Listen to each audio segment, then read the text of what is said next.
Okay, so I am on my way out Park Heights. Um, Once you get further out into the city, out of the city, it turns into some back road type stuff. I got an invite also from a guy I met to ride with him down in South Baltimore, but I kind of wanna, I kind of want to him to get this out the way instead of just going down south right now. So I should be able to do this in about an hour, and then go down South Baltimore and meet him down there.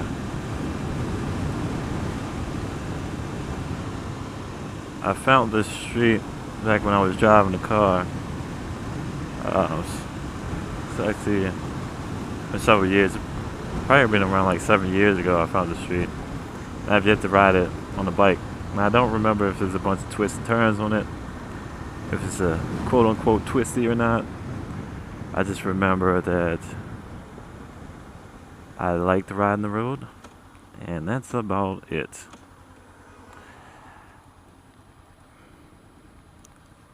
Now, if he would have,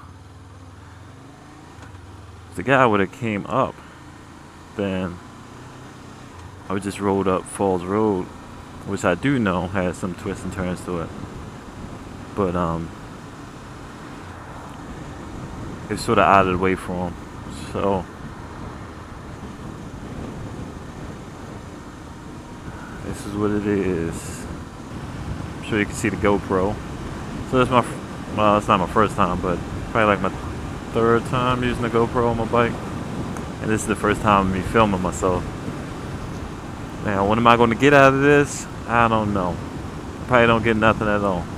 But it is something to try out just to see how it turns out. I kind of think I'm going way past the speed limit right now. Since I'm out here riding and I got both cameras going on right now, I might as well start a topic. So, the topic of today, what the hell was up with that sound? The topic of the day is going to be about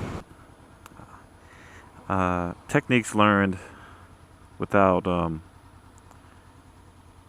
with experience instead of learning from any type of course or anything, or being taught by somebody.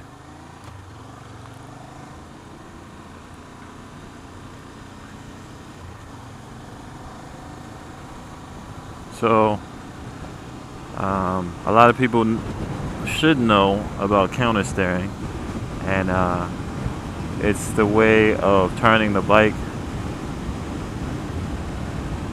and it's kind of counter steering because it's kind of counterintuitive to what you might think. What was the point of that? Counterintuitive, what you might think you should do when you're making a turn. So in a car, or if you're on the bike and you're going slow, to turn left, you would either rotate the wheel to the left, which is turning the wheel to the left, or you would push on the handlebars towards the left side of the bike. But of course, you can't do that while the bike is going fast. So this is where counter steering comes in. So when you counter steer, instead of trying to turn to the left and then you push the handlebars from your right hand side, you push the handlebars to your left. To turn to the left, you push the handlebars, you push with your left hand towards your right hand, the right side, with the handlebars. So in a sense, it's the counter to what you think you should do, or what you know you should do. So, you see my hands. If I was going to go to the left, normally, say I was going like 5 miles an hour, I would go like this. Or if I was going to the right, I would go like that. But when you're doing counter steering and you're going really fast, going like 30 miles an hour, 40 miles an hour, you want to go to the left, you go like this. You want to go to the right, you go like that. So basically, you push with the same hand that you're trying to turn. Trying to turn right, you push with your right hand. You try to turn left, you push with your left hand. So when I watched all the videos and people were explaining it, I never really quite got it. I would just push down with my left hand, push down with my left hand, push down with my right hand, and it does somewhat make you turn, but it's a very slow and slight angle for the turn. But if you actually push the handlebars forward like you normally would, but just with the opposite hand, then the turn is nice, quick, and sharp. So I can actually show this right up here.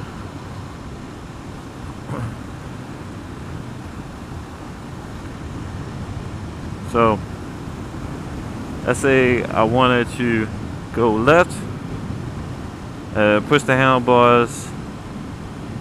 Wait a minute, wait till this car go. Oh, I'm gonna do it right here on this turn. So if I want to go left, I started off pushing the handlebars down like this. Okay, so I'm hardly getting the turn, and I'll push the handlebars down to the right. I will also lean, because you're supposed to lean. So I think most of the effort went into trying to lean, basically. And I will push hard, and then I will lean, and then the bike would start going. This caused a lot of problems, especially when I started off, because I would probably be going too fast on the bike, about to hit the turn, and because I'm pushing it the way I'm pushing it, it's not going to turn fast enough. So I would have to lean harder and lean harder. But once I realized what I was doing wrong, and I started, practicing and stuff, then I realized that you just push with the handlebar. And you push with the handlebar, and then you drop really fast, like that. You go up in that turn really fast, and you make sure you lean, of course, but you hit the turn a lot faster than you normally would if you were just pushing down. So, I say all of that to say this, is that one of the things I've learned while riding a bike to get experience is the two different ways to turn, and I use them in different scenarios. If I'm riding slow and I'm hitting a turn that's basically wide, or if I'm riding fast but I'm hitting a turn that's really wide, like a highway type of a turn, then I have a tendency of pushing down. If I'm on the back road and I need to turn and it's kind of a sharp turn, then I push forward with the same hand. And you can use this principle, the same principle with one hand. You just push. I'm going to go to the left, going to the right, so I'll push forward on the right hand side. And then when I try to go left, I have to pull it, and I go left.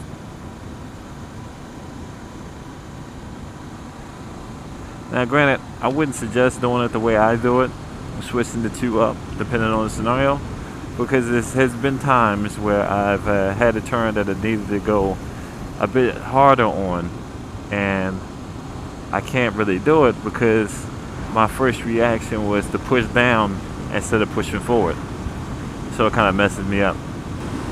Another thing, which is something that they don't teach you by doing the course, because while they get you in the course, they give you all these techniques, and these techniques have specific names to them, and there's specific things you need to do.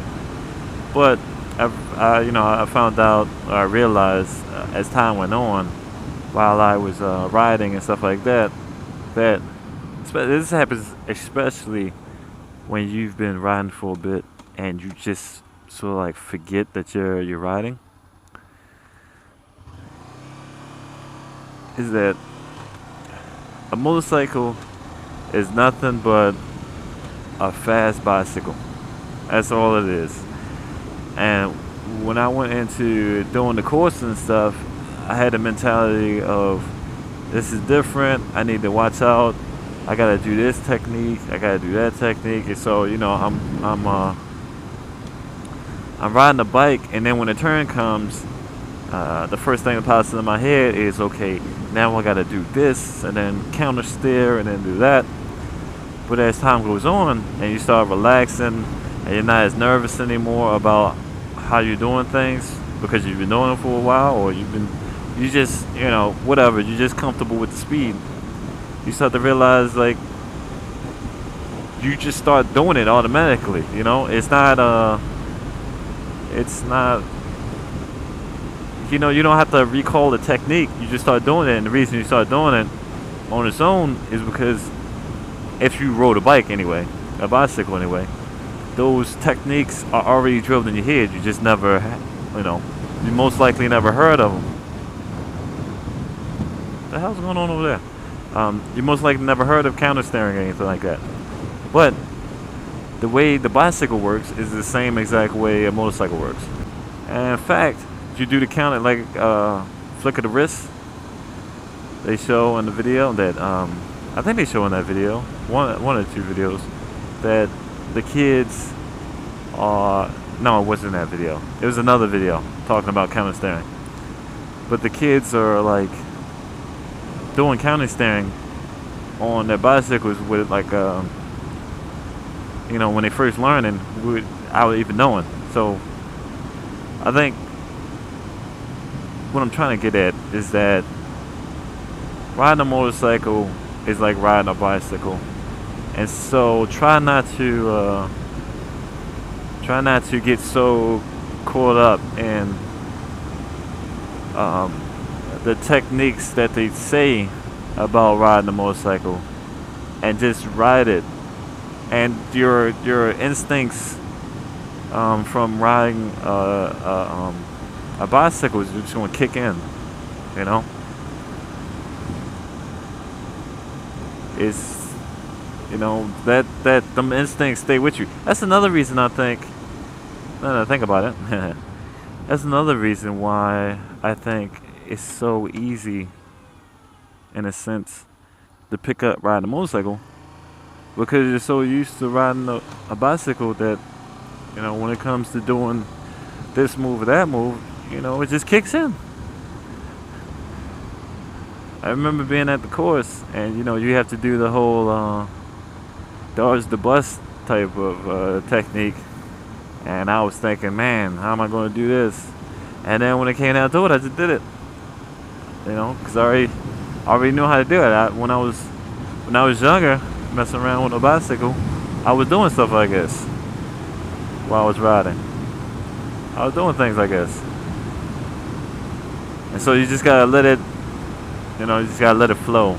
Let it come to you. Freaking batteries suck. GoPro, your battery sucks.